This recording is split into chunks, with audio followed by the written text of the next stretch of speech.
नमस्कार विद्यार्थी मित्रांनो, आज आपण ATS प्रज्ञाशोध परीक्षा इयत्ता दुसरीच्या पुस्तकातील गणित या विषयातील प्रकरण 5 मधील स्वाध्याय क्रमांक 1 आपण या अगोदर अभ्यासलेला आहे. आज आपण स्वाध्याय क्रमांक 2 पेज नंबर 70 वरील स्वाध्याय क्रमांक 2 अभ्यासणार आहोत. बघा,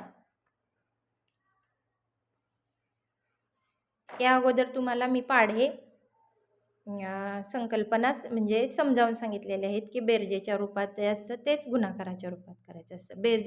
बेरीज करायला खूप वेळ लागतो म्हणून आपण पाढे गुणाकाराच्या रूपात लिहित असतो. 8 त्रिक किती? 8 त्रिक 8 गुणुले 3. 8 त्रिक किती झालं? 24. मग पर्याय क्रमांक 1 किती आहे? 32. बरोबर आहे का हे उत्तर? नाही, चुकीचं आहे. म्हणजे हे चुकीचं आहे. 12 बरोबर आहे का? नाही, चुकीचं आहे. 8 त्रिक 24 म्हणजे पर्याय क्रमांक 3 बरोबर आहे. तुम्हाला पर्याय क्रमांक 3 म्हणजेच 3 नंबरच्याच गोल करावं लागेल, सर्कल करावं लागेल, तरच तुमचं उत्तर बरोबर येईल. पर्याय क्रमांक 4 42 चुकीचं आहे. त्यानंतर 7 एके किती असतं? 7 एके 7च असतं. 71 असतं का? नाही.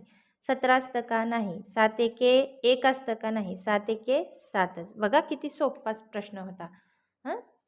त्यानंतर तरीही काय मुलं चुकतात पाडेपाठ नसल्या की. 3 नवे किती?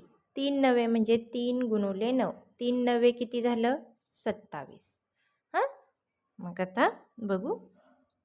पहिला पर्याय आहे 24, चुकीचा आहे. दुसरा पर्याय आहे 27, बरोबर आहे.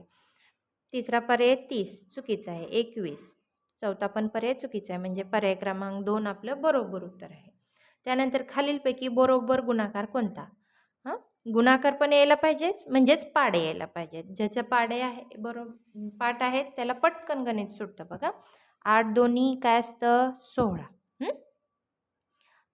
मग पर्याय क्रमांक 1 चुकीचा आहे. ज्याचे पाडेपाठ नाहीत ते काय करत बसतात? मग 8 अधिक 8 बरोबर 16 बेरीज करत बसतात. बेरीज करायला खूप वेळ लागतो. त्याच्यापेक्षा पाडेपाठ केलेले कधीही उत्तम. 9 त्रिक 27 चुकीचं आहे. 29 आलं आहे म्हणजे पर्याय क्रमांक 2 पण चुकीचं आहे. त्यानंतर काय? 6 पंचे 30. 6 पंचे 30 बरोबर आहे. म्हणजे पर्याय क्रमांक 3च आपलं बरोबर उत्तर असणार आहे. तरी पण पर्याय क्रमांक 4 बघू. 7 दोन्ही काय असतं? 14 म्हणजे पर्याय क्रमांक 4 पण चुकीचं आहे. आपल्याला बरोबर उत्तर मिळालेलं आहे पर्याय क्रमांक 3. त्यानंतर गुण्य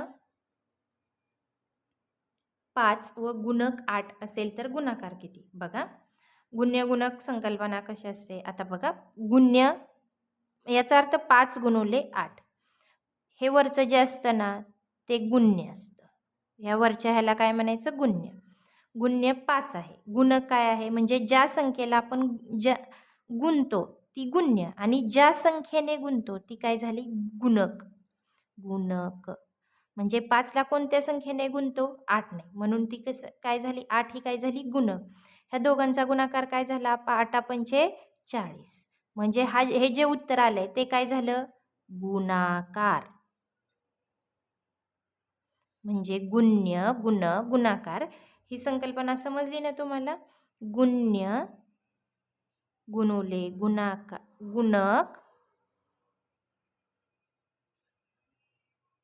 बरोबर गुणाकार.